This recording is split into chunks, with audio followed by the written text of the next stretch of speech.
Since the start of the pandemic in Wales, we've seen significant action taken by Welsh Government to really make sure that we can put an end to homelessness. And we know that there's been significant policy changes, a huge amount of funding and fantastic collaboration between all sectors. And now Welsh Government are calling on us as churches, faith-based organisations and voluntary groups to help local authorities to ensure that we can make the most of this new opportunity. Hello there, it's very good indeed to be able to talk to you about something very, very important. Our Christian responsibility to the vulnerable. And amongst the vulnerable, we of course include the homeless. Let me remind you of a few passages from the scriptures.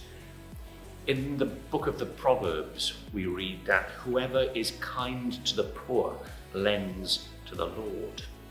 In the Gospel according to St. Matthew, Jesus reminds us that whatever we do for the least of our brothers and sisters, we do for him.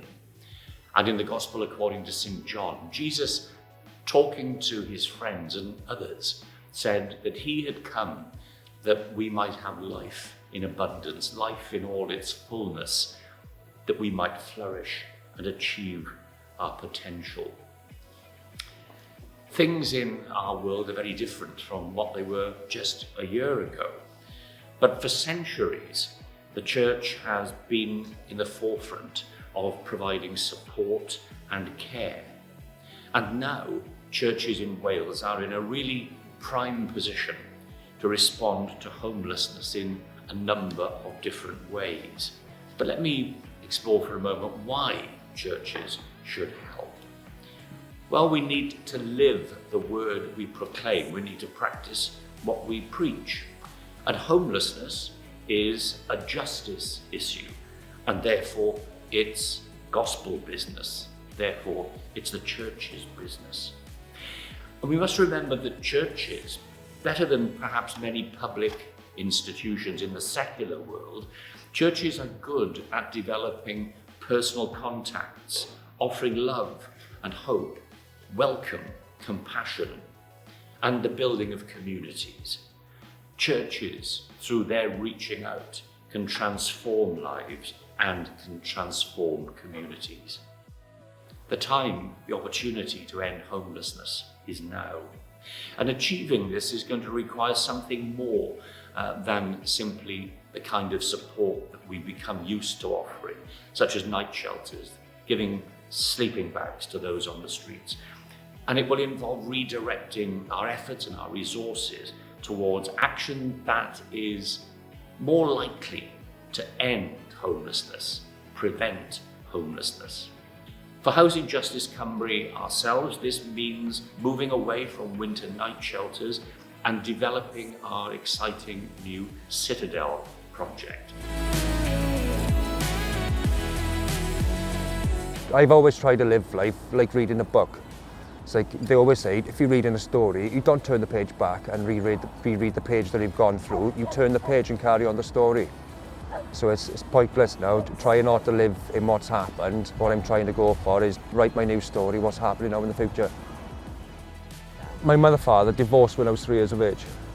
Most of the time, so my mother was then having to work 2 jobs. As a teenager, I was taking care of my brothers and sisters. So from about 12 years of age, I was cooking meals, taking care of the house. I left school, within 2 days I walked into a job. Literally, it was £2 an hour. And that was hell, working for literally £470 a month.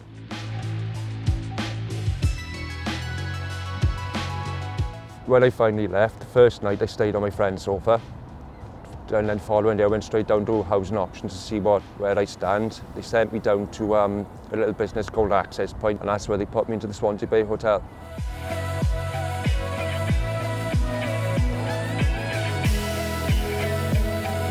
Well, that's when they turned around and said, we've got a little charity that is there to help people with housing, and that's where they put me through to Nigel and Tony. And they've been fantastic throughout the time that they've been helping. Just the meeting up with Tony once every week or 2 weeks, just for someone to sit down and have a chat to, was a great help. And he's fantastic, Tony is. He listens very well, he's extremely understanding, and he's very good with his advice as well. Well, it's the fact that they're a volunteer makes a difference, 'cause they choose to be there.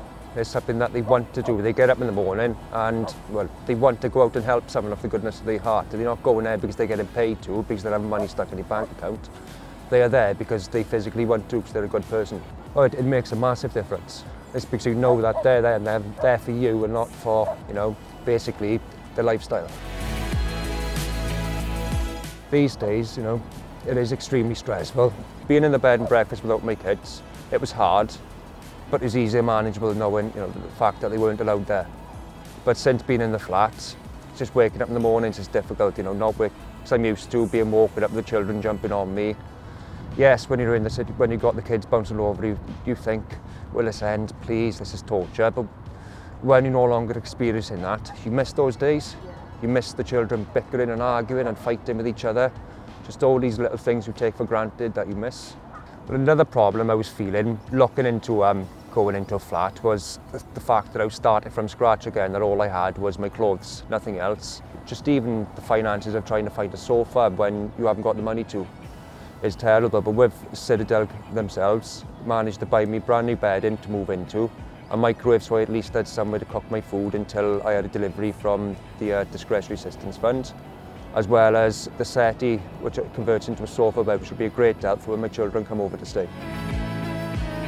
The public, they need to be more understanding about people's situations. Instead of, thinking of homeless and thinking of, people in bus shelters and all sorts. Like, from a few people I knew over the time I was in the B&B, when I'd say to them I'm homeless, living in a bed and breakfast, their answer is, well then you're not homeless then, are you? They said, but yet I am. I said, I haven't got anywhere to live. They said, I'm living in a bed and breakfast paid for by the government, so yes, I'm homeless. Just because I'm not sleeping in a sleeping bag under a bench or on the beach doesn't mean that, I'm not a homeless person. Sometimes, people do struggle to say, yes, I need help. People do find embarrassed, they feel defeated or feel a letdown just to say that they need help. But then when they got a supportive charity like Citadel offering the services, offering the help, it's almost like an olive branch. It's like they're feeling, well, I'm not asking for this help, the help's been, so they don't feel as a letdown.